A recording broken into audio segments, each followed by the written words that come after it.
madaxweynaha ayaa safarkiisa ugu ambabaxay dalka Shiinaha waxa uu ku sii hakan doona magaalada Addis Ababa caasimadda dalka Itoobiya.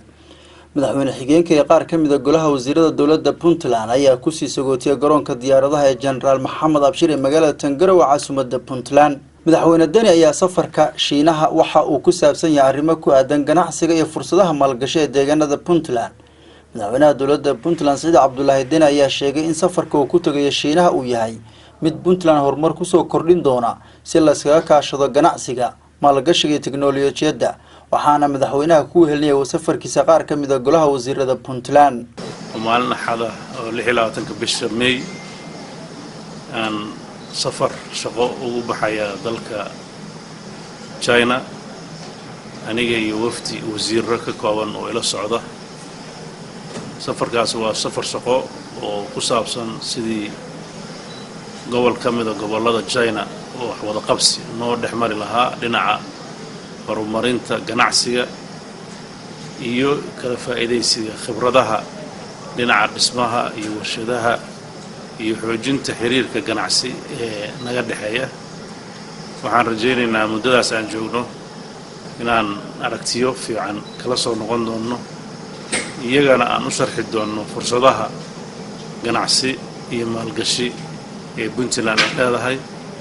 waxaan aad ugu faraxsanahay dalalka adduunka ee danaynaya Soomaaliya inay maalgeliyaan si dhaqaalahooda u qabco in ay yimaadaan iyagoo wadooyinka sharciga ah iyo nidaamka dawliga ah u soo maraya. dawladda Puntland waxay ballan qaadaysaa in ay intii karaankeeda ah dadka jecel inay maalgashtaan si ay ummadda reer Puntland ugu faa'iideeyaan iyo ugu faa'iideystaan inaan wax cad oo iyaguna isku haleyn karaan annaguna aan ku naaloon karno isku haleyn karno ay ka soo baxaan.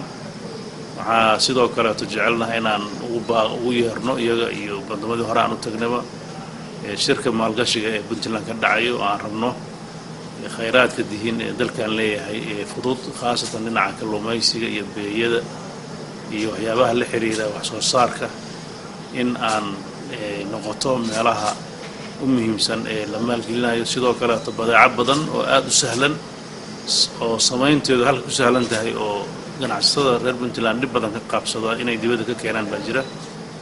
waxyaabaha yaryarka aan sidii gudaha loogu farsameyn lahaa ayaan ujeedadeenu tahay oo aqoonta iyo maaragtay tiknoolajiyada loo soo transfer gareyn lahaa ama halka loo keen lahaa.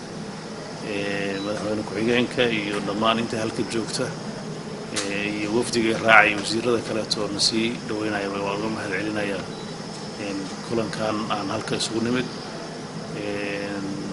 runtii waa kulan aad u wanaagsan iyo intii soo qaban qaabisay oo ugu horeysay safaaradda China iyo wasaaradda arrimaha dibadda Soomaaliya intaba. waxaan rajaynayaa kulankan inuu noqdo kulan miro dhal ah. aad baad u mahadsantihiin. wassalaamu calaykum waraxmatullaahi wabarakaatu. madaxweynaha dawladda Puntland ayaa safarkan waxa uu noqonayaa kii labaad uu dalka dibadiisa ugu ambabaxo tan iyo markii loo doortay madaxweynaha Puntland in uu noqdo 8 January 2019. Shiine Cabdi Axmed, warbaahinta dawladda Puntland, Garowe.